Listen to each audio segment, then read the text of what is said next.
They're always sort of in the shadows. So it's good that we've been able to bring them to the forefront so that y'all can reach out and touch them, y'all can see them. I'm gonna ask a few questions, and then when it's over, when I'm done, and I let y'all get some, all right? I'll open the floor up to you all. I forgot to introduce myself. I'm DJ Chuck T from Charlotte, North Carolina.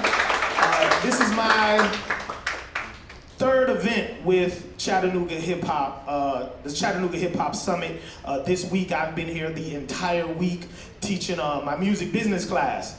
All right, we dug in. All right, we really dug in. Went over copyrights, trademarks, publishing, all that other good stuff. And we had a full class. I see a lot of familiar faces in here today. So I'm glad that y'all are continuing. All right, continuing to come out and get this knowledge that we have for y'all. Knowledge is power. All right, so first and foremost, I'm gonna start off with Hitkidd. All right, as a matter of fact, I'm gonna just go ahead on down the line. My first question is, how did you get into the music industry, and was your goal when you initially got into the industry to be what you are today, or did you come in with a different type of vibe? Did you start off as like a rapper, a manager, and then you morphed into something else? Or are you living that dream that you first had whenever you entered into the game? Yeah, it's a tricky question because my pops, he do music, and like I used to grow up in the studio, but he wasn't forcing me to do any recording or anything. It's just I had been around it, so naturally I gravitated towards it. And after a while I kind of tried to figure my way. I used to take cassette tapes and put them in the stereo and record myself. And we all used to do that now. So well, depending on your age, we all used to do that. I used to have the Fisher Price tour, and the Fisher Price tour, used to play some little beats, little piano beats, and I used to me and my cousin, we would record each other, and we'll do the entire end up finding out about FL Studios, and this Fruity Loop, that's the DAW system I use, around age of 14, 15, maybe 13. And start figuring my way out from there. People I went to high school with, they would start, they asked me for beats. They seen I was making beats, they'd rap on it. And I would progress doing that. They helped me out a whole lot, just rapping on the beat. So you started off as a rapper? I don't know. I was just. You was just doing whatever. Man, it's just whatever I thought was cool. Gotcha. Anything dealing with music, I was doing just going with the flow. Yeah, I used to write me and my cousin named mixtapes on the cassette tape. You used to have the paper on the tapes. Man, we used to have fun. Yeah, you used to have to fill in the hole with the paper in order to record over it. Look, we showing our age. Jeez, I know y'all don't remember that. I know. Yeah, while we using it, but you know what I'm saying. Well, of course we were using it, but how everything going now, I ain't really imagined it. I was just really just taking it one day at a time. I like doing this. I'm gonna keep doing it. I feel myself getting better, of course, but I ain't really imagined it going like this. I still got way more to go, but that's your question right there. Gotcha. All right, JRich, you next.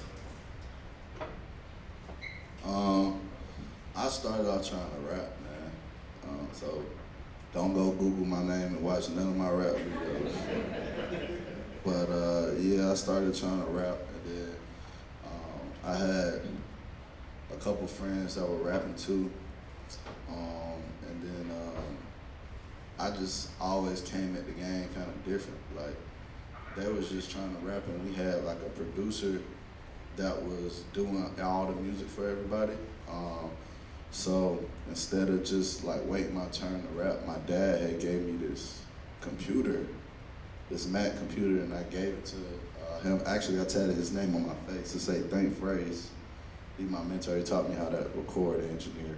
And then I just pretty much gave him the computer and was like, "I'll help you so you can record me." And then I ended up being real fire recording. On point. All right, Sonny Digital, you up. Is your mic on? Yeah. Okay, I got you. We good. Well, it ain't an interesting start though. I really just started on some we was all young to get a fucking MPC or any keyboard at the time was just overly expensive, and so rapping was just the easier thing to kind of do, you know what I'm saying? So it was easy to get like a little cheap microphone and to record on your phone and shit though. So that's what me and my buddies was doing. We was all just rapping and shit. Like I was initially just on some real rapper shit, you know what I'm saying? I didn't even know what making the beat was at the time. I couldn't even really tell the difference though. It was just easier to be a rapper, you know what I'm saying? Even just down to being at school and making a beat on the table and rapping to it was easier than actually getting a computer or getting an LPC and actually bringing that beat to life. So I started off on a rap tip, but then it was so early on, you know, even like when I had first started, YouTube was just getting onto the scene, and so it wasn't like as many beats as it is on there today,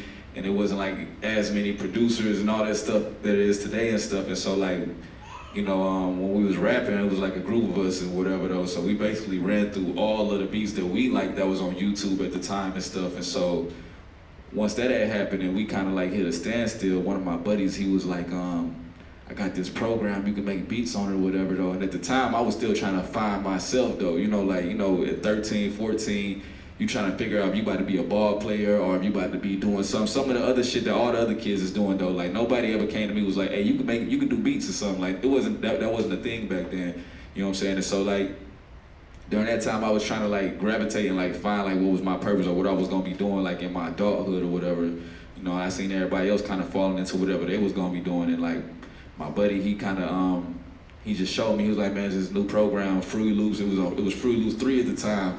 It was 3. It was like right beginning, and so I'm like, dang.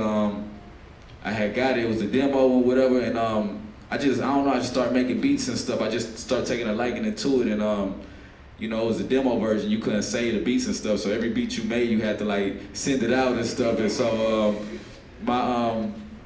I always been, I'm not like a shy person though, but as far as like with my creativity though, sometimes I don't know, like even up to this day, I don't know if the shit be like as good as I be thinking it be. So sometimes I be kind of nervous about showing some people some stuff. And so like when I was in it might have been the sixth grade. It was the 6th grade, because the 7th grade when I was like, okay, I'm fine with this shit. 6th grade, my buddy, I was making beats at home or whatever. My buddy, he was right there with me, and he heard me making the beats. He took them to school and let everybody hear them and stuff, and that's when I was like, okay, cool, this is a thing to do, you know what I'm saying? And then, you know, I just kind of like how everybody was playing basketball or playing games and stuff, I kind of like translated that with like making beats and stuff, and that just kind of became like my hobby and stuff, like, you know, and it was just fun to do, you know, I was just getting better at it every day, so it just, you know, you're going and getting better at something every day, you're gonna have fun with it, you know, so that's how I got in. Definitely. So being that you already got the mic, who was your first major placement?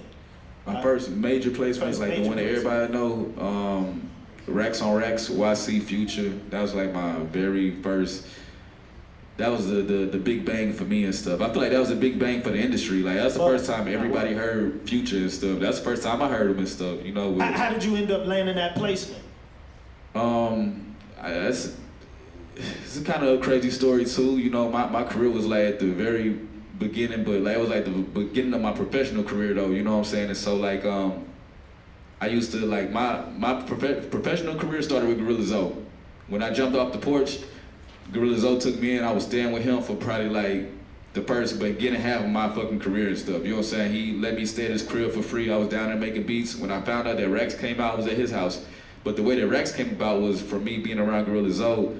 Gorilla Zoe was signed to Block Entertainment, and YC was signed to Block Entertainment too. And so as I'd be over there chilling with Gorilla Zoe, and Gorilla Zoe be bringing me around, and you know, I'd be dropping all beats for the whole studio and shit, cause I just, at that time, I'm just from 15, 14 all the way up until like 18 and stuff, I just got hella beats and stuff just ready, you know what I'm saying? So I'm dropping beats off of the whole entire studio, and YC happened to be one of them guys. I didn't even know who he was and stuff, and so I guess he had picked up the beat or got the beat off the computer and stuff, and he had been emailing me, but like I said, I didn't know who he was, so he was emailing me for like a couple of weeks talking about like, I got a hit on your shit. And at the time, I ain't had no clue what a hit was anyway, so and everybody's saying that shit too to me, so I'm like, man, whatever, bro, I'm just blowing it off, and then I don't know, I forgot how it got to me one day. It was like, yo, this is YC from the studio. I listened to the record, and I remember in that time when I first heard the record, Future wasn't on it. I know YC wasn't on it.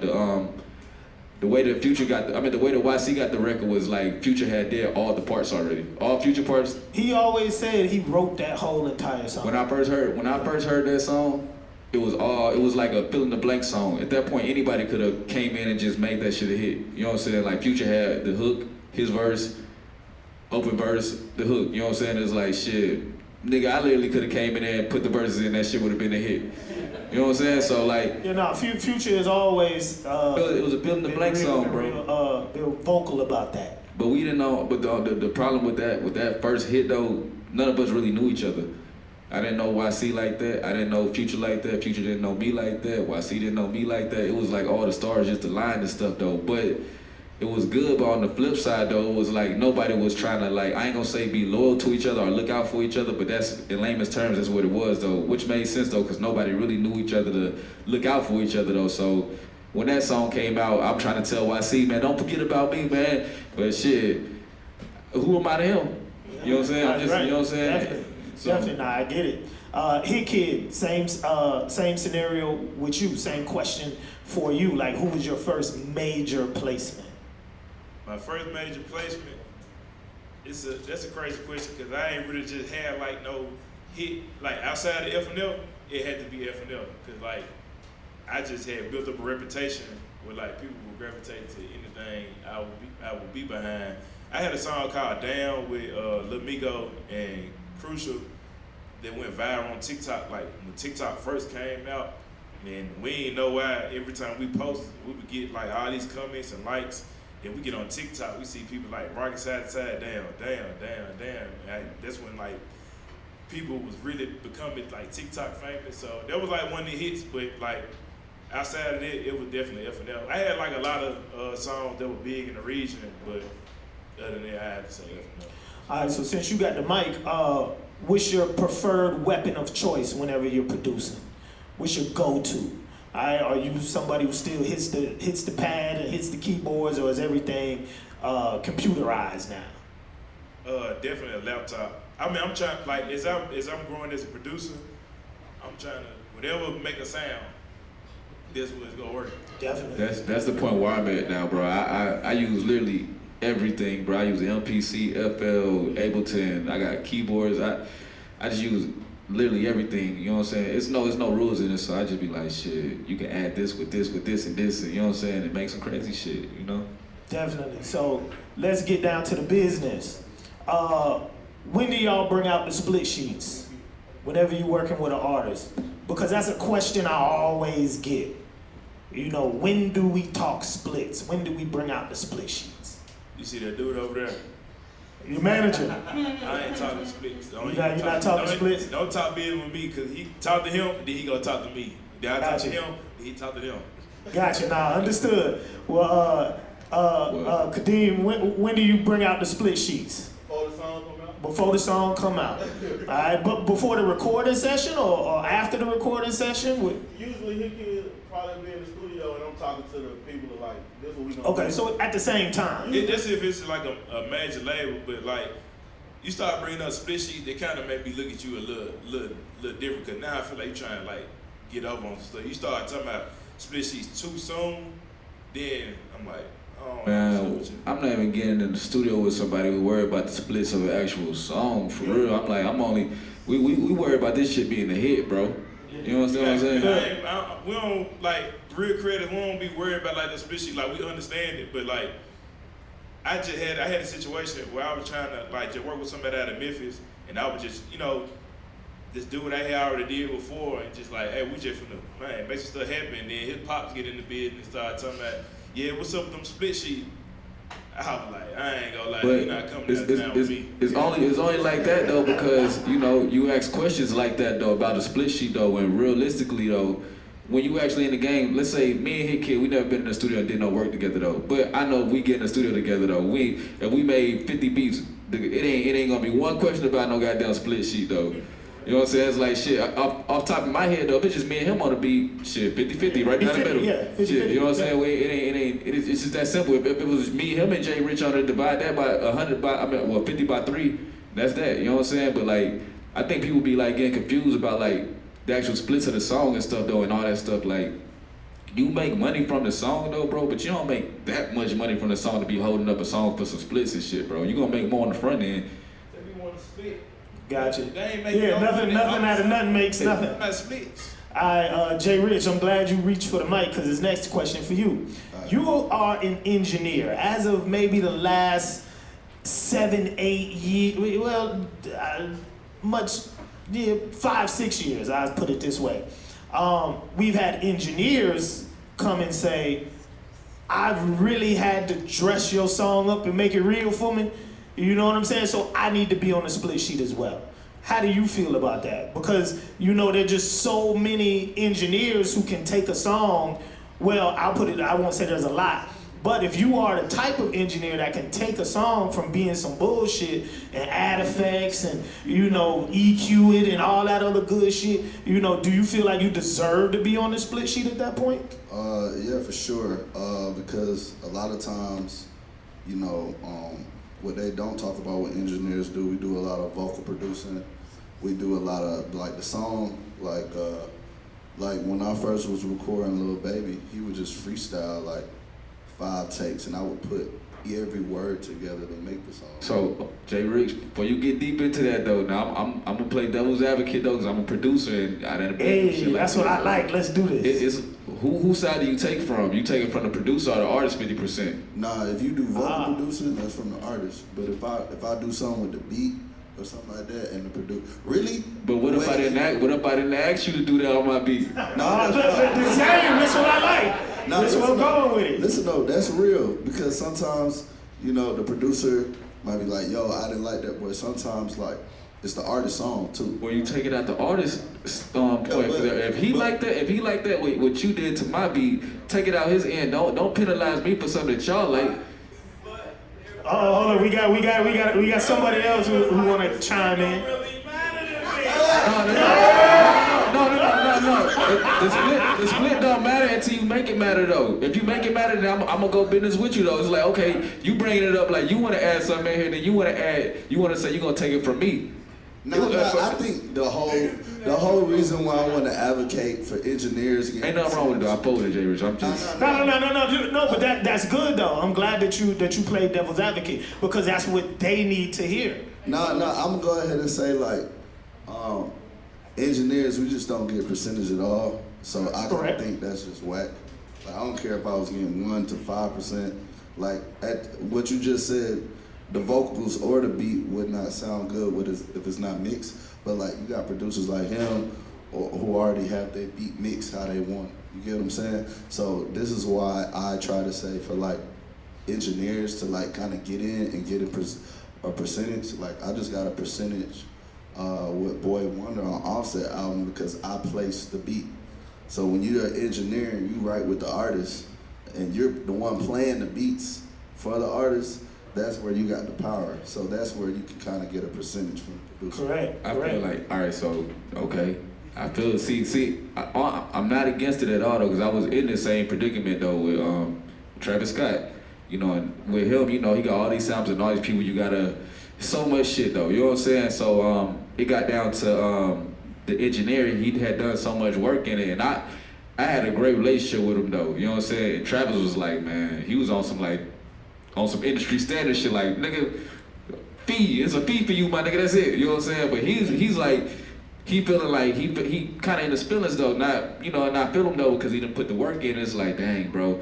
I was like, you know what? I'm gonna give you a percentage out of mine though. It's cool, bro. Just, you know, just to put you in though. It ain't, like you said, it ain't gotta be much. It can be like, I know, like a 5%, you know, 5 or 10, that suffice. Well, it depends on what I'm getting though, you know what I'm saying? If I'm getting the 12 and I can only give you like a 2, it's like, you know what I'm saying? Like just being on some real nigga shit though. I do understand it though. It's almost kind of like with songwriters too though, you know what I'm saying? Like, the same shit though, like it's a fucked up game though, but it's like you gotta work at one. Like, I'm looking at my invoice now for like all the plaques I gotta buy, and it's like sometimes the plaques I buy is more expensive than what I made off from recording the song. Boy. So it's like, dang, I'm in the band. That ain't cool. I want some residual. I got kids. You know what I'm saying? But this is a little, what do they call it? Shameless plug. If you don't know what a split sheet is, I started a company called Easy Track. So go to www.easytrack.com, download you a free split sheet. Perfect. All right, so how do y'all feel about people who got the actual placement getting in on the splits as well, getting in on the publishing? How do y'all feel about that? Do you feel like do you feel like they deserve like a flat fee? Like, yeah, I'll shoot you a little something, or do you feel like they deserve to be in on the actual action as well, the residuals? I ain't really tripping. It depends on who it is, and what they asking for. If I'm tripping or not. Like, if Rich, like, if he be like, hey, I'm in the studio with blah blah blah, send me some beats, and he get it played, I give him 25. Like, I ain't. Oh, okay, hell yeah. I'm not Hey, tripping. shit. I mean, shit. It was about to be some money that wasn't gonna be made anyways, though. And this my homie too. That give you extra percentage points with me. Like, Exactly. you know, you looking out for me, I'm looking out for you, my boy. Like, it's good for it's better for the brand and stuff, though. You know what I'm saying? Like, it just make everything look good, bro. Like, Perfect. Now I did have a situation where somebody had they asked me for some beats, and I had accepted. He was like, "You mind if I throw my tag on there?" Whoa. I was like, "Man, I don't care who it is, man. I don't want none of that." I totally get it. You know, nowadays we are in a society where we have a lot of people who are plugged, and they will take all the credit for a beat and everything. Man, them niggas become like promoters. I ain't with none of that. I got a question for y'all. Like, I be seeing some crazy stuff like how like a producer will make the whole play, get the placement, and do all that, but then you got this loop maker that want the same percentage you get. How y'all feel about that? alright, so with me with loop makers and shit though, this how I eliminated them now. So first of all, I don't fuck with randoms and shit though. And then, you know, I'm in a loop community though, but I'm not like 2 feet deep in there though. But I know I fuck with the big dogs like Q Beats and them. That's who these niggas want to be and shit though. So I be like shit. And me and Q Beats, he got a reputable name, and he respect me though too. You know what I'm saying? So like, shit, it's basically the same way if I'm working with Hitkidd, we just gonna bust it down. We gonna keep the business. We got a different understanding about like all this shit though. It's about keeping the business going, getting more placements and stuff, because it's like, bro, like, when we breaking down percentages and what you really own and shit though, it be like, to actually own 100% of something musically and shit though, it's gonna be, you gonna have fucking 10 different songs out, you know what I'm saying? Like, or 20 different songs, cause you might just own 10% of that song, you might fuck around own 3% of that one, you know what I'm saying? You might, you know what I'm saying? So, you know, it's just, I don't know, this shit is all over. But. Nah, definitely, I get it. So, this is also a question for JRich. Nowadays, all these rappers are doing this punch-in type style where they'll record 2 bars, they'll stop, play the beat, think about it for 10 minutes, then they'll go in the studio, go in the booth, do another 2 bars. They don't leave the booth. You don't make them leave the booth. No, they stay in the booth. They don't go outside the booth and smoke a little something and come back. Sometimes they just run back. So how do you feel about that as an engineer? Because of course you get paid hourly, so you know they do run up the bag, but then at the same time it's a lot of work. I only like when people are kind of good, like, you know, like when people who are like sometimes they do too much. Like you'll have somebody who's like, oh my God, we've been working on this verse for 2 hours. Right. You know, like write it down. Like, I mean, because you're basically doing the same thing. You may as well write. Or at least kind of vibe out what you finna talk about before you come to the studio. You waste a lot of time just thinking you finna be like, just because, you know, Wayne punched because Jay-Z didn't write bars, and Jay-Z didn't punch. You know his whole song, yeah. though. He didn't punch. He didn't punch. You one take hold. One take. One take hold. Yep. The difference between what y'all think is everybody want to freestyle because it kind of make them feel like they're a better artist, I think. But really, you know, sometimes you might need to write. Sometimes you might need to at least listen to the beat that you finna hop on before you go to the studio. But, I feel it. So how hard is it nowadays to mix those records? it's the same thing. Vocals is vocals. Vocals is vocals. Recording. So it's a problem. And then that's where artists don't realize all that too cool for school. Now we in here 4 hours and you only did a verse. Yeah, you're like, oh, next song. Like, hold on, bro, we didn't even finish this song. Yeah, they blame everybody. Everybody except themselves. So my next question, I get asked a lot, ASCAP or BMI? You know, what is your preferred PRO? Or you know, if you had gotten a CSAC or if you got the GMR, please tell us how. You know? I mean, you know, all right. So just to be clear for everybody, though, CSAC isn't like open to the public. You got that's why I say if you got in, let us know. It's like that's some get in shit. But ASCAP and BMI is open for the public and stuff. And if you're doing it like publicly and shit, though, I think they charge you and stuff. But ASCAP free now. Oh, I didn't know that. Yeah. I didn't know that. But as a producer and as a songwriter and as a publisher company. I don't know if this is a rumor though, because I'm with BMI though. But I heard the ASCAP pay out every month or something like that. It's monthly. You gotta hit a certain threshold. Threshold. You gotta hit a certain threshold. You get that with BMI. But BMI don't do every month at all. Every quarter. Hell no. They do every 3 months. You gonna see one of them BMI checks. But the one thing I do like about BMI, and I'm sure ASCAP do it though, but nobody really like promote it or really put it out there and stuff, is BMI. I can speak from BMI and stuff. They really held me down my whole entire career. Them advances and stuff from the beginning. You know, a lot of people at the beginning they'll be like trying to figure out should they go ASCAP, BMR, CSAC and stuff, not knowing that these same people will be bidding for you though. Basically give you free money to come to them and stuff though. So if it's like they all bidding on you, it's like we want to be the person to collect your money. These motherfuckers might really drop you a fucking extra 50, 100,000 just to come over here and come forward with them and stuff. Then let's say with BMI with me, I got a good relationship with them. So you know the money's slow on the producing end. If you just producing this shit though, it's not like you getting it every month, it's quarterly or whatever though. So you know you'll probably fall behind on bills or whatever. You need to catch up or whatever. You know what I'm saying? BMI, I swear to God, it was like way early in my career, I was fucked up. I was like, man, I need like $5,000. Let me just call them right quick. I was like, shit, hey, y'all can give me $5,000?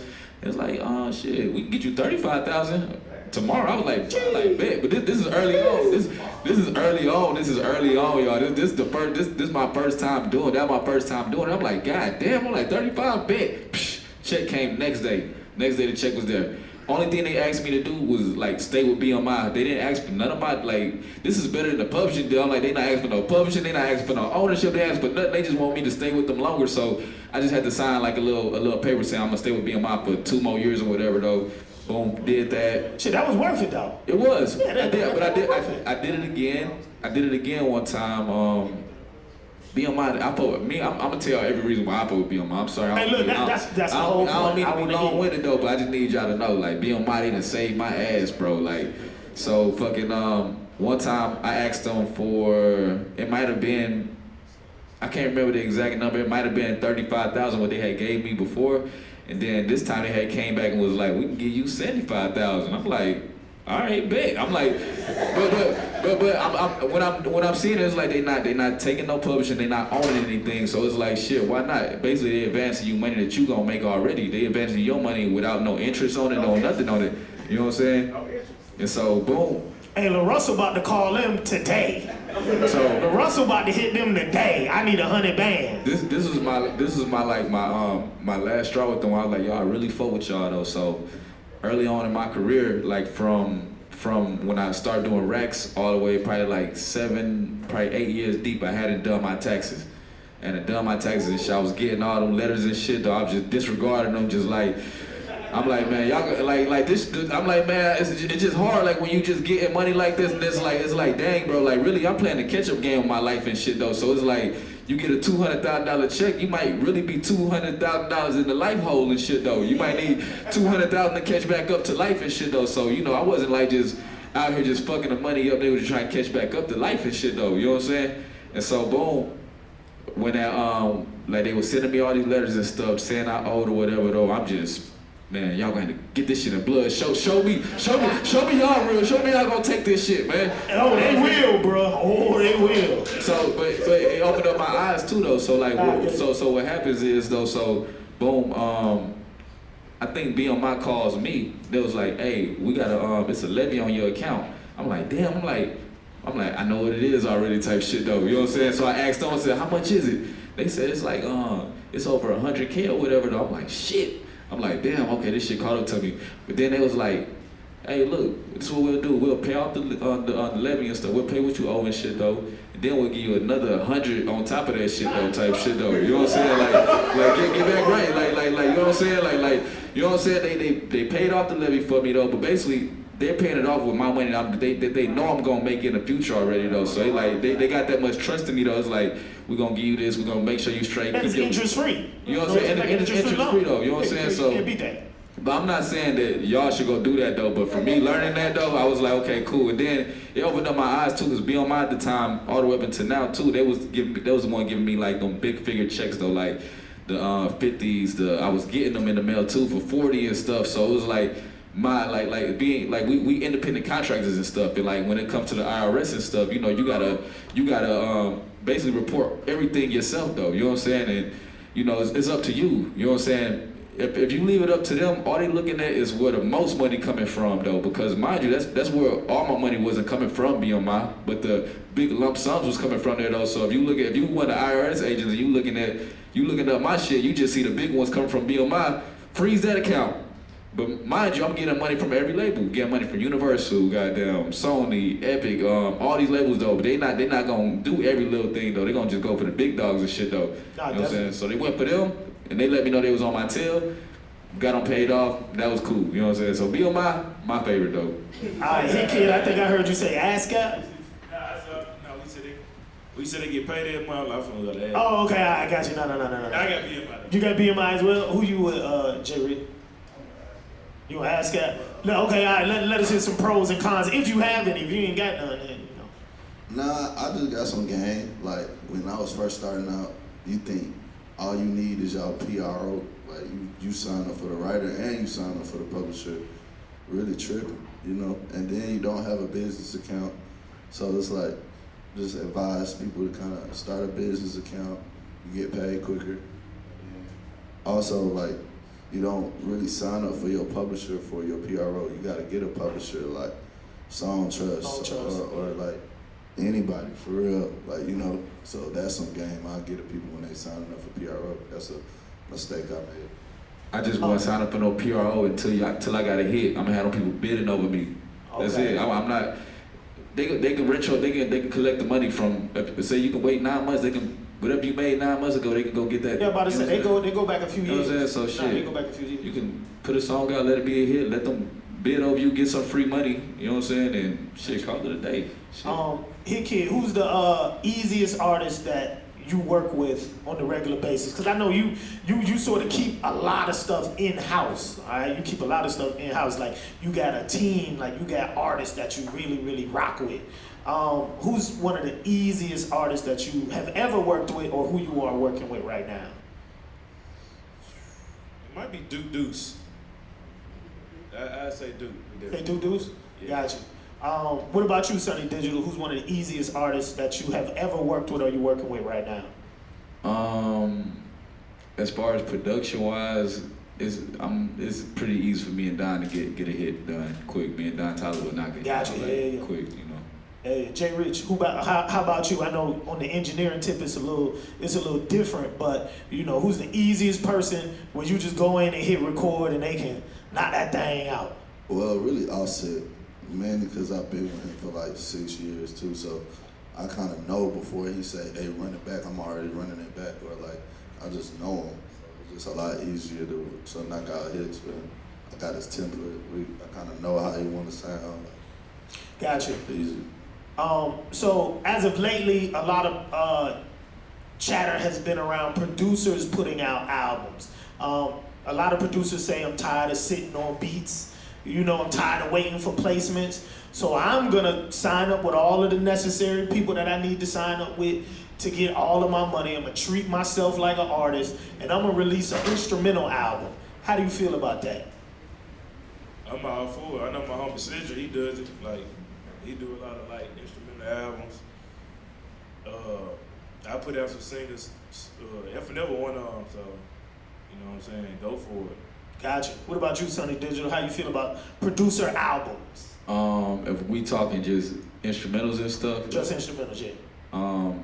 I fuck with it. It just make more sense to put out shit instead of just having it sit on your drive. As far as being a producer and shit though, cause we can make all these beats in one day and they just be sitting and shit though, waiting for somebody to get on. I got beats from 15 years ago that's just waiting for somebody to get on and shit though. But on the flip side, I 100% own these beats, so it's like I don't have to do no paperwork and shit though. So I could just throw them on iTunes and or Spotify, get the streams and shit though, and just get some residual income off beats that's just sitting on Spotify versus just sitting on my computer not making no money and stuff. So I'm not against it. I could do it, and that's something I would do. I thought about doing it. I was like, that's pretty smart though to me though. If you're a notable producer, people want to hear your beats, just do some shit like that. Definitely. Make some money and get some listens. So, JRich, when we talk about engineering, I know a lot of engineers go back and forth over analog and digital. Are you experienced with analog, and do you prefer analog, or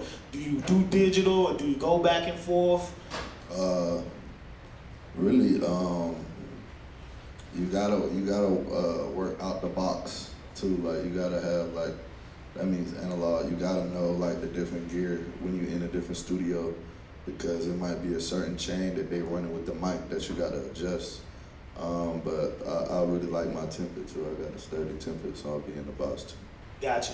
What about mics? A lot of artists nowadays are building their own studios at home. What do you prefer whenever it comes to the mics? Well, I just prefer for people who just starting out to get an SM7B, because most of the time you're not gonna be in a studio. Like you're gonna be probably in your room and stuff like that, and that's a good mic for not having for being out. Say it one more time. One more time. SM7B is the same mic that Michael Jackson known for using.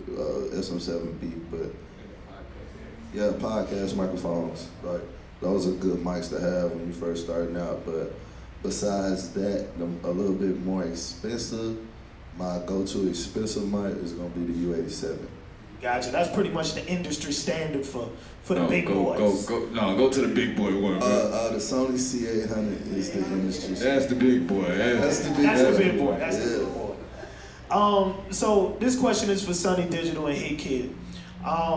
In hip hop right now, beef it just seems to be the go-to for everything, for promo, for sales, for streams, for touring. Like nobody's trying to do anything creative. It's just let me beef. All right, let me try to beef with somebody. Like I don't want to pass out no flyers. I don't want to, show up to no music conference. I'm just gonna beef. I don't want to pay a publicist. I'm just gonna beef and get on all the blogs. How do y'all navigate through all of the beef? Because producers get dragged into the beef as well, Oh, I see you recording with this person, how do y'all navigate through that? Especially, in Tennessee right now, because, there's a lot of beef in Tennessee right now. You and the A is, a little tumultuous right now as well. How do y'all navigate through that? I ain't gonna lie. I'm a big gangster when it comes to that. Like, I'm my own man, so you can't put me in nothing I don't want to be in. Like, that was going on. That's on. You know what I'm saying? Yeah, I ain't picking no sides if it ain't got nothing to do with me. Like, I'm my own man. Like, you ain't finna tell me what to do. I ain't finna like, you know what I'm saying? I'm aware of like certain situations. Like, if I feel like something's really finna go on, I'm gonna go on be somewhere else. But like, in the other time, like studio session, I'm in that joint. You know what I'm saying? You can't tell me what to do. I don't have to beef with nobody. That ain't got nothing to do with me.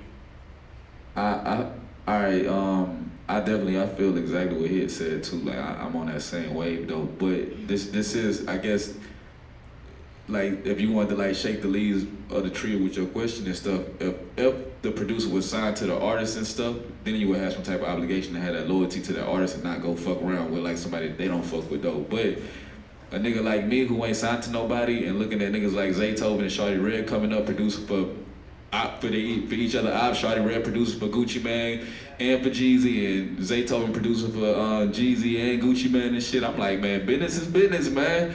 Man, shit, look, the beef, if it ain't my beef, then ain't got nothing to do with me. Shit, I'm just here to make the beat. Nah, understood. JRich, same question, because I know you be locked in the studio for hours, so people know where to find somebody if necessary. Oh no, you gotta be real aware of what's going on too, because that's the only thing. Like Like, I don't pick no sides because, you know, I'm not in your gang. I'm not, like, nah, I'm here to make money. I'm here to record, you know. And so whoever want to pay me, you know, depending on, you know, what's going on, if I feel, you know, I'm going to do it. But I make it clear to both sides. So, like, if one person knows that I'm cool with another person, I'm still not going to let you talk bad about that person in front of me and, like, get me to agree to it.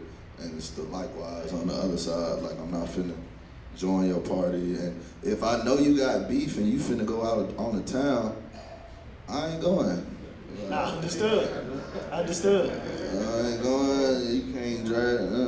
Like, let me know you're in the studio, but also I'm proactive. So I might get to the studio early, be like, all right, who recording here? Who else is recording here? So I just proactive of my surroundings. Gotcha. On point. Yeah. Gotcha.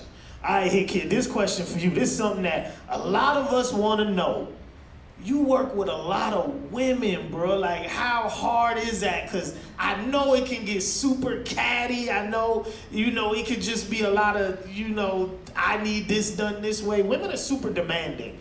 Like, how do you navigate through that? How are you able to sort of, you know, keep up with all of them, keep them separate, give them all separate sounds, and, you know, not get caught up in all the cattiness? First, I always remain kind of poised, so I don't really, like, ain't too much that's gonna make me, you know what I'm saying, knock me out my pivot. But then when it comes to, like, dealing with several women at once, or just in general, when it comes to music, men probably think that it's worse working with men, kind of. Like, with the women. No, I mean, you're saying it's worse working with men than women. Yeah. Oh, okay, all right. But, you know, I work with 5 girls at one time. Yeah, no. Yeah. But my thing is, I understand everybody I work with. So, like, if I'm in the studio with 5 people, it don't matter if men or women, I understand them as a person. So now I know how to go about coaching and producing and doing everything when it comes to the video shoot, the cover art, real life, whatever. So when we in the studio working together, now I know how to navigate the situation. So if you think you finna act crazy, I'd be like, bro, shut up, you ain't talking about that. Go record it. Nah, I get it. So your career, it took a while to get from 0 to 60, but 60 to 100 has come at you pretty fast. What do you do to stay grounded? Because I know right now, like, your phone probably blowing up, you know, your manager phone blowing up, you know, I mean, like I said, 0 to 60 took a minute, 60 to 100 has come really fast. Like I said, I just always stay poised. I work with who I really want to work with. I'm not, well, like when F&F dropped, I had 1,000 people calling me trying to make a lot of more F&F. I'm like, I ain't gonna lie, I'm not doing it. Like, I just want to work, like I go through everybody's pages, like who they, you know, give me to work with, and I see that I can do something new, refreshing, then I go work with them. So I don't feel like I'm overstimulated or overwhelmed or anything working with that person. You got too much outside extracurricular activities going on. I ain't trying to really deal with this. So, you know, I really just stay like really focused. Like I be locked in, like I said, don't too much bother me. So I should be locked in like this. So Definitely. All right, this is for JRich and Sonny Digital. Y'all work with a plethora of artists, a lot of different artists. What makes you say, all right, this artist got it? Like, he really got it. Like, what does an artist have to possess for you to say, you know what, I think he gonna be it?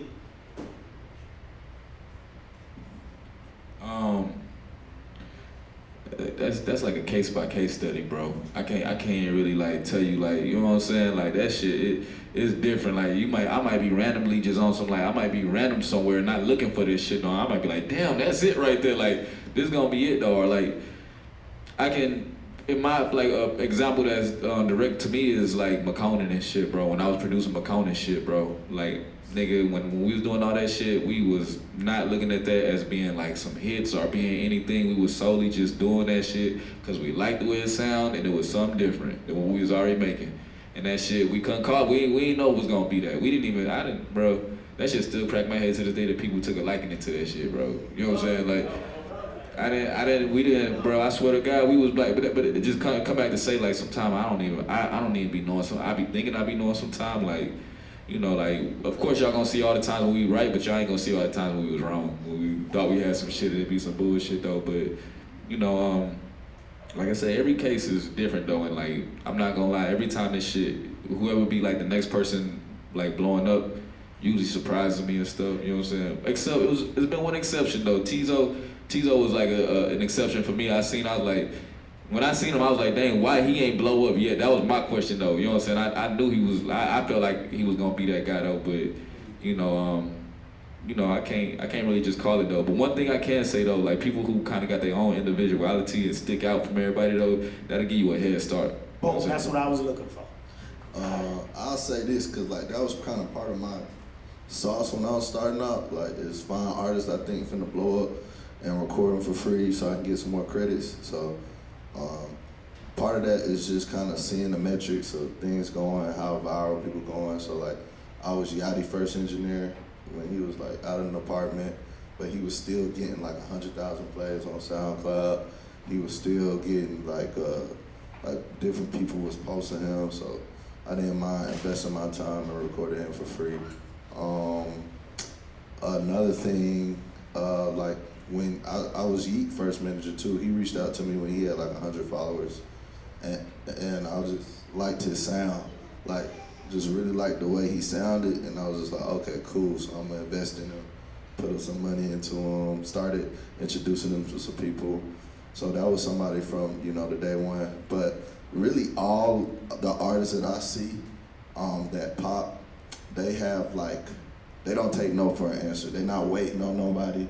They different kind of hustlers. Like they going for it. They like Yeat would just move. I'd be like, bro, you just finna quit your job? Yeah, man, I'm finna go to New York. Yeah, man, I'm finna go to LA.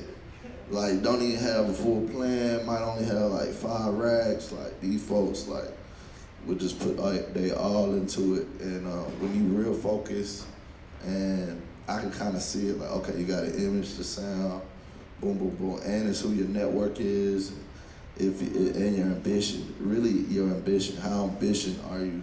How much ambition do you have to really knock down these doors? Gotcha.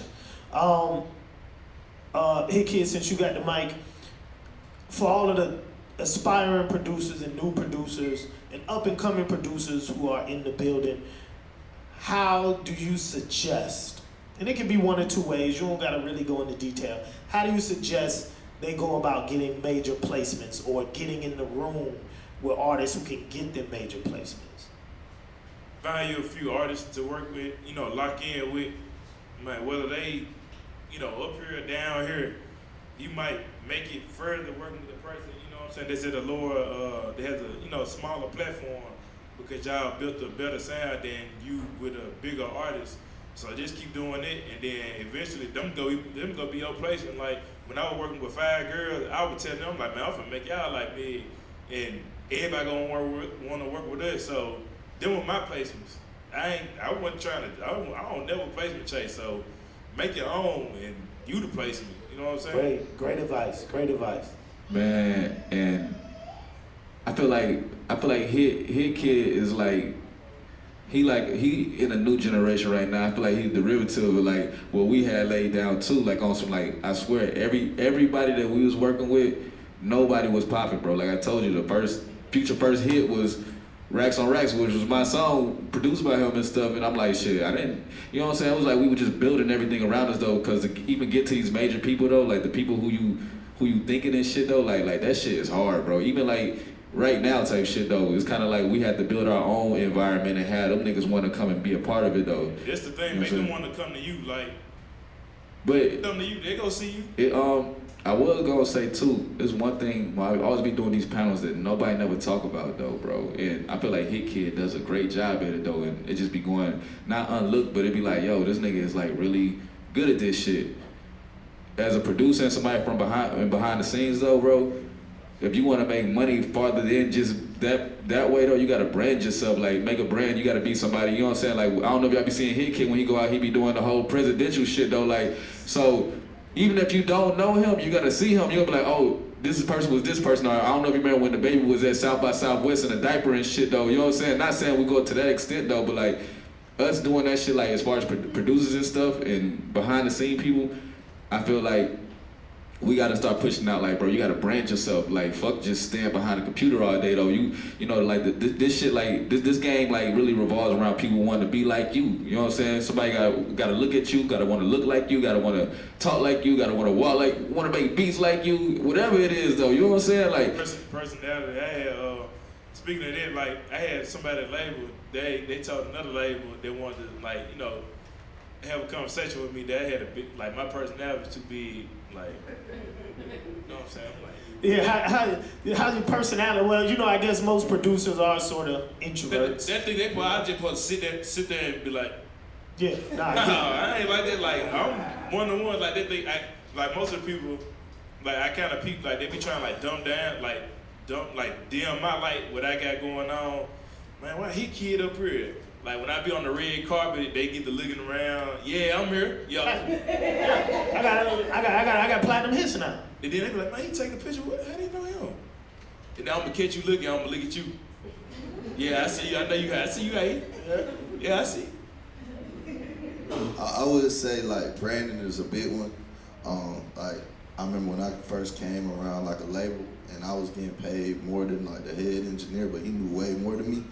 And that was just cause branding. Like I think after Yachty blew up, I just had a website and I didn't even do hourly. I just did day rates for like 2,000.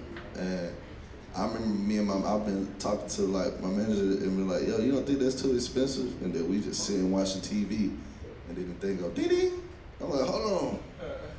Somebody really paid that? Like, I'm like, what's up? Ding ding. I'm like, oh man. yeah. And then another thing that I suggest is people. I got a phrase I use. It's called networking diagonally. Like they all preaching like you can either build your own and build and they'll come to you. Or network diagonally. Don't always like, if you want to get in Jay-Z, don't DM Jay-Z. Like, you get what I'm saying? There's so many people around him. There's so many other ways you can get to a person. So many people that have sent me beats to get the Offset or et cetera. A lot of producers actually ended up working with Offset by working with his artists under him. Like not just focused on working with him. And I did that too. Like, when I first started, I was just engineering people who I would think were popular. Other artists seeing me work with them pulled me up so I can work with them. So networking diagonally, and then I guess my last term is cash or credit. I feel like so many people be focused on the cash, they forget like ain't nobody finna pay you to do nothing if you ain't got no credits. You know correct. what I'm saying? So if a person ain't got no cash for you, but they're gonna give you a good credit, it's kind of cool. Like even I had an engineer tag. And I'll tell Yachty like, yo, you ain't gotta pay me for this. I would even pay for the studio session, but you gotta have my tag on the song. But like, you gotta shout me out. Boom, boom, boom, boom, boom. So, yeah. Since you brought that up, do you feel like nowadays songs have too many tags on them? I mean, I don't really, like, cause I listen to, I'm a DJ, so I'm constantly listening to albums. I'm searching for hits. I'm searching for what I can, and I'm hearing on songs 3-4 tags. Yeah, you gotta think like nobody. If you ain't popping, nobody want to hear your tag. So like people be trying to get their name out, but it's like you gotta make sure it sound right. Like.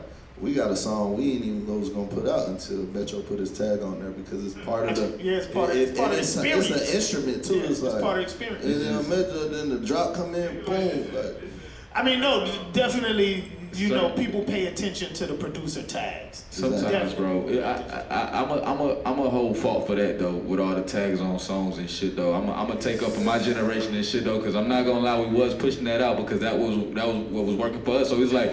But people were listening. I was one of the ones listening to y'all. So I'm like, y'all was the one. But everybody that was working around the time, y'all was popping. You know what I'm saying? To me, y'all was popping. You know what I'm saying? But now it's like it's different. You know, it's cool to hear one tag because you know whose beat it is, but I mean, I'm not gonna bring the artist up, but his album Ride, but I'm like, bro, why are there 3 tags every song? I'm not a fan of like just so many tags. I think I know, I don't know who you talking about, but I remember I was thinking that same shit listening to something recently. I'm like, bro. Yeah, like why there's so many tags, you know, but you know, I get it a lot of time. I mean, Raw Wave. Yeah. Raw way. Yeah, it's just so many It tags. stroked their ego. That's Nah, it definitely stroked their ego. It definitely I stroked think their ego. producers just gotta like be on some like, all right, bro, we doing too much now. Like, you know what I'm saying? Somebody take the lead type shit. Who got the biggest name? You know what I'm saying? Let's push this shit out the right way. You know what I'm saying? Nah, Like, I shit. get it. Nah, I'm gonna be like, your tag ain't him, bro. You gotta take it ain't cool. Like, you got some other woman from. They'll be like, Nah, we ain't finna do it. My tag sound cool. I'm finna leave my tag. your number gonna stay the same, bro. Don't worry. It ain't you gonna still got the same number, bro. Like, you get your little 12-5. You know what I'm saying? We good. All right, real quick, like, and then I'm gonna take questions from the crowd. One person, you know what? Two people, dead or alive, that you would love to work with, who you haven't had a chance to work with yet, and that's each one of y'all. I'm going with Jay-Z. I haven't worked with him for some reason. That's one of my favorite rappers, and I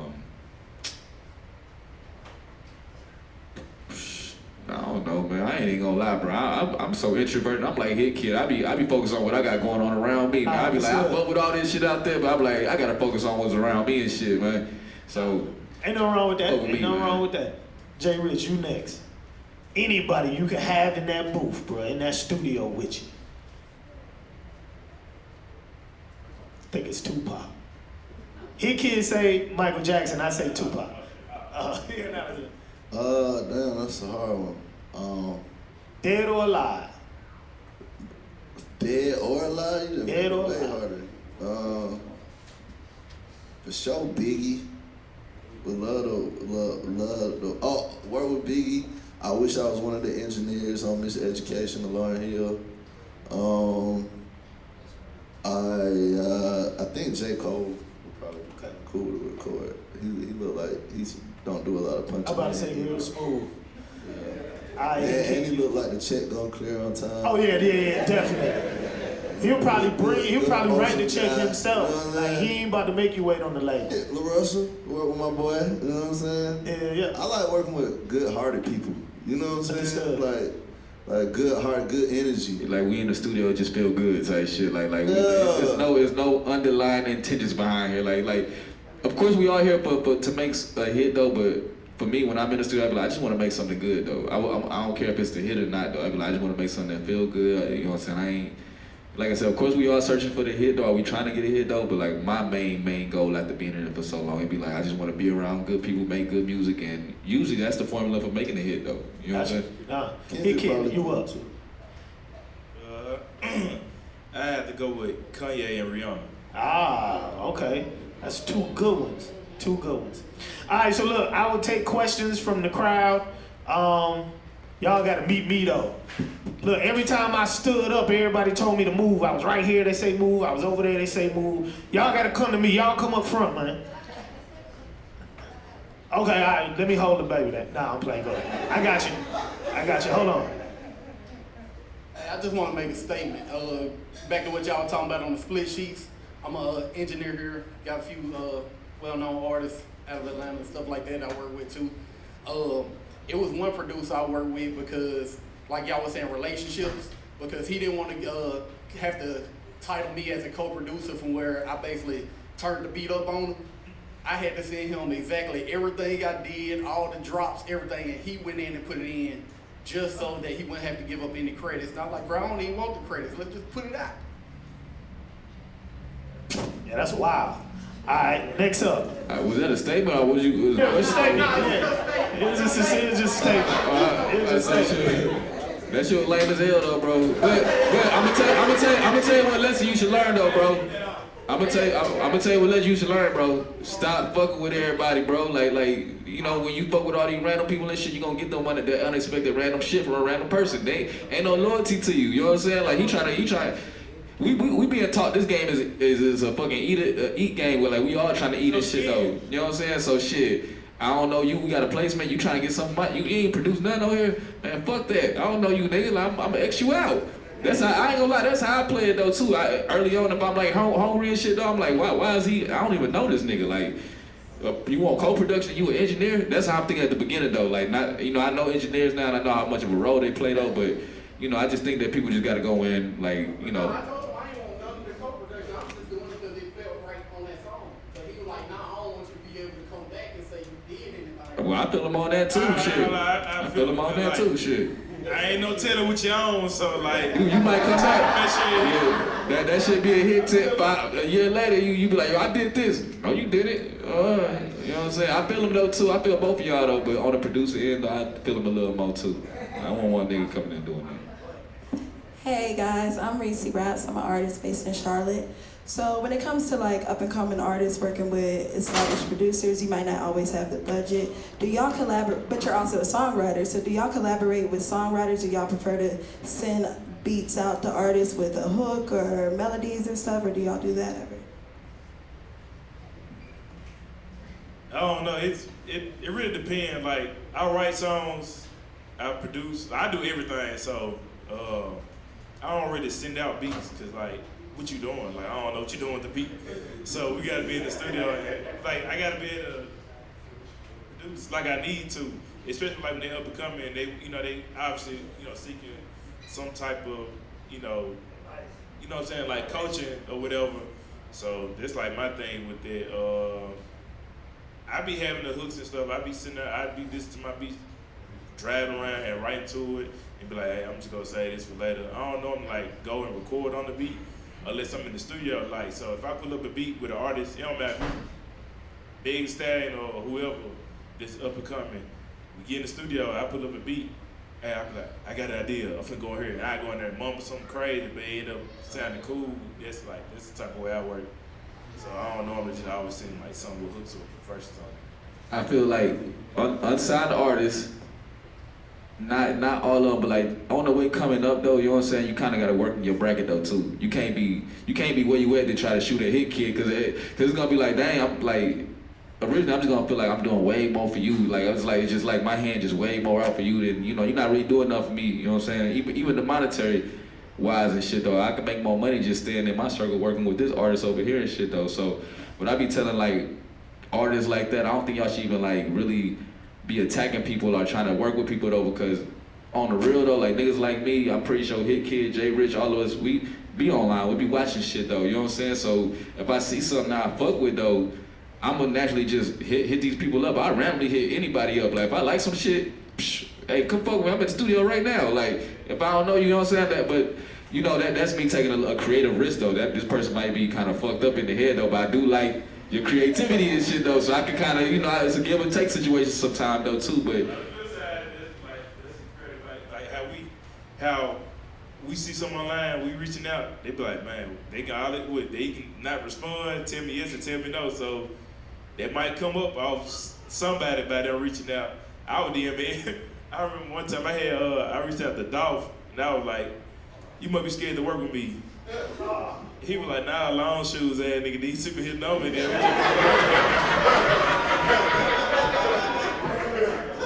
Hey, peace, JRich, how are you spelling your website? A few different things came up, so I wanted to get it right. JRichENT.com. So your easy tracks? JRichENT.com. Okay. Yeah. All right, young lady, I'm gonna run over here real quick, like get you. Too, follow them. Trackingservices.io. Okay, what's up, y'all? Question: do y'all not copyright what y'all do? Like, because me as like a writer, author, just overall writer in the entertainment business, copyright is like a big thing, especially like with really. writing films and shit like that. It's not as big as people be like putting it out to be though, cause I'm like my whole entire career, I've never had no copyright thing or like I've never had no issue with anything though. Like it's not as big of a deal as people be making it to seem though. It's kind of like your work is your work though. You know what I'm saying? Like whoever trying to copy it though, they're gonna have to prove that they did that too though. But if you actually did it, it's gonna cost more money, more stress for this person to actually prove some shit that ain't there versus you actually having the shit and proving that it's there though. You know what I'm saying? It's honestly people that ain't got nothing going that's worried about all that, to be real. Like, me and the girls, we came out with a song called You the Type. And by the time, like, we still got like some fire up on us, so everybody paying attention to what we doing. Everybody started reaching out. Yo, you stole our song. People sending paperwork, cease and desist. I'm like, what are you talking about? You don't own the phrase, you the type. So, you know what I'm saying? Like prove it. You like, prove it, man. Whatever y'all want, pull your money out. Take me to court, man. At this point, you know what I'm saying? Exactly, like. I think copyright is important in the sense of that's how when you get into doing syncs, you know, they look to who owns the mechanical license. So the mechanical license mainly is the person who owns the copyright. See, when you with a label, when you big time, and they get the sync, they route it to them immediately. You get what I'm saying? But if you like an independent person, and you know people try to put your song in a movie or a TV show or whatever, it's good to have the copyright for that reason. I just want to chime in real quick on that. If I were you, I would copyright everything that you do before you let anybody hear it. Before you put how, it. Bro? How? That's when you waste the money at that point. No, man, look. You copyright everything, man, bro. Everything. You can do 10 songs at one time. Everything ain't a hero. You can do 10 songs at one time. Yeah, 50. But I mean, everything in the hit. But I have literally been in the studio with somebody on more than one occasion, and I done heard a producer play a beat, and they were like, "Well, how much you want for the beat?" And he been like, "Yeah, you know, shoot me 500, 600." And he done turned to his man and said, "Hey, I got a little nigga who replay that motherfucker for $50, bro, man. Fuck bro, that shit gonna happen. I've heard it a few times, bro. That shit gonna happen regardless, though. It's gonna be a nigga that can, bro. Look, man, that's why I be trying to tell everybody for real, bro. I don't be worried about that shit. I never been worried about that copyright shit though, cause my whole thing was, bro, I'm gonna make some shit that you can't recreate. It's gonna be hard bro. Same damn time, bro. When I made that beat, bro, I was hard on that shit though back then. I was like on some I'm about to make some shit that I can't even remake. I can't find these sounds, like, you know what I'm saying? And that's exactly what happened though. Same shit with Birthday Song. I lost all these beats when those shits was hits and shit though, right? When those shits was coming out, I lost all them beats and shit though. I had to remake them beats, bro. You know what I'm saying? I could not remake the Birthday Song beat, bro. I had to call in another one of my producers. I was like, bro, I can't find these sounds for nothing. Like, we sampled my shit though in Birthday Song. You know what I'm saying? I was like, bro. Sample your own shit. I had to sample my own shit though. Brought my other producer in, had them put it all together and shit though. You know what I'm saying? But it was like I was just going that deep into the creative box. It's like, bro, if you think I copied you and shit though, my nigga, prove it to me, bro. Like nigga, I just did all this shit, bro. Like nigga, like nah, I went. My whole shit back then was like, bro, I'm making some shit, bro. If you recreate this shit though, we gonna be able to tell the difference between the real shit and the fake shit. It's like looking at a real shoe and a fake shoe. You know what I'm saying? That ain't got no proof. They just wasting your time.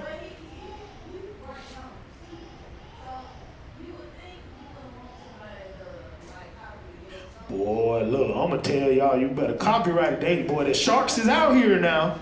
That's why I got a lawyer. The sharks out here now. I'm not doing nothing, no bargain. You go out, my lawyer gonna do my Nah, I understand. My hands are clean.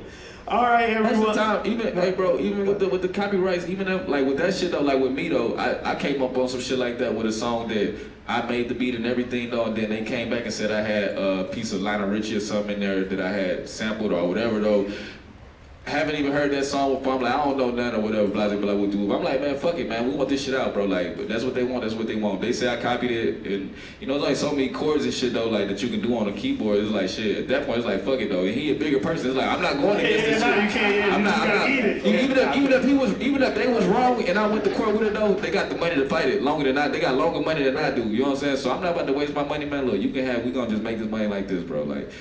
But I'm not saying anything is bad with copyright though, but I just never wasted my time on that though. And if I ever came across my table and shit though, then I put the time in on it though. But like most of the shit I was making, I was just on some like, let's be as creative as possible though, to where people don't want to copy it though. They just amazed by hearing this shit though. They inspired, you know what I'm saying? They don't want to copy, they inspired, they want to try to make something like this though, but you know. Don't lose focus. Lose focus, don't worry about copyright, just create. That's why you have a business and legal team to handle all that, you know what I'm saying, when the time comes so you can focus on being creative. Definitely. All right, everyone, give it up for our panelists. Give it up for our panelists. All right, give it up for our panelists.